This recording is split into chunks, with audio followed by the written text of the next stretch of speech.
myself JV and Dr. Kiran Yadav. In this session, I will discuss about energy bands in solids. So we have already studied that there are three types of materials: conductors, semiconductors, and insulators.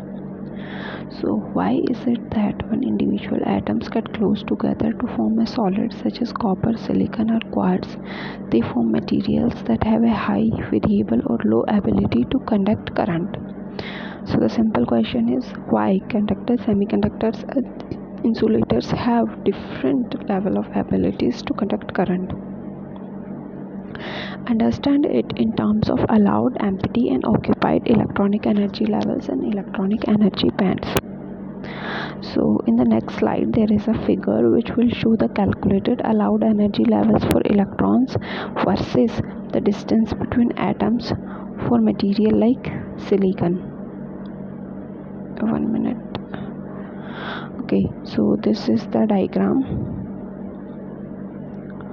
So now at right, atoms are essentially isolated.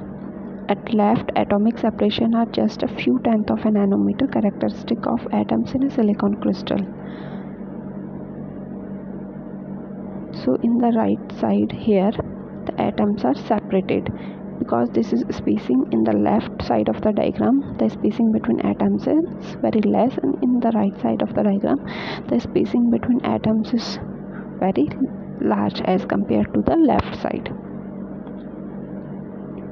If we start with n atoms of silicon at the right, which have 14 electrons each, there must be 14 n allowed energy levels for the electrons. You learned about this in physics in connection with the Bohr atom, the Pauli exclusion principle, etc. If the atoms are pushed together to form a solid chunk of silicon, the electrons of neighboring atoms will interact and the allowed energy level will broaden into energy bands. When the actual spacing is reached, the quantum mechanical calculation results are that at lowest energies, very narrow range of energies are allowed for inner electrons. These are core electrons near the nuclei. A higher band of 4n allowed states exist at 0 degree Kelvin is filled with 4n electrons. Then an energy gap Eg appears with no allowed states, and at highest energies a band of allowed state appears that is entirely empty at 0 Kelvin. So can this crystal with such an electronic band structure create or conduct electricity? No, it cannot conduct electricity at 0 degree Kelvin because that involves moving charges and therefore an increase of electron energy. But we have only two bands of state separated by a forbidden energy gap Eg. The lower valence band is entirely filled and the upper conduction band states are entirely empty. To conduct electricity, we need to have a band that has some filled states and those are filled with electrons, and some empty states that can be occupied by electrons whose energies increase.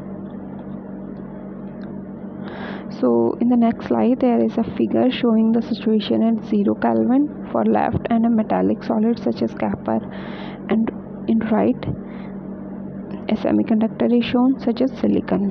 The metal can conduct at 0 Kelvin because the uppermost band contains some electron and some empty available energy state. The semiconductor cannot conduct, it is an insulator.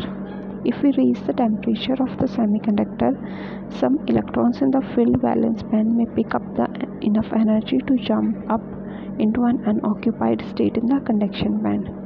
Thus, at a finite temperature, a pure semiconductor has a finite electrical conductivity. So these are the electronic energy bands for a metallic conductor at 0 Kelvin, insulator or intrinsic semiconductor at 0 Kelvin. So in case of a metallic conductor, there is a filled valence band and the energy gap between valence band and conduction band is negligible. So the free electrons from valence band can easily jump into the conduction band and they contribute in the electrical conduction.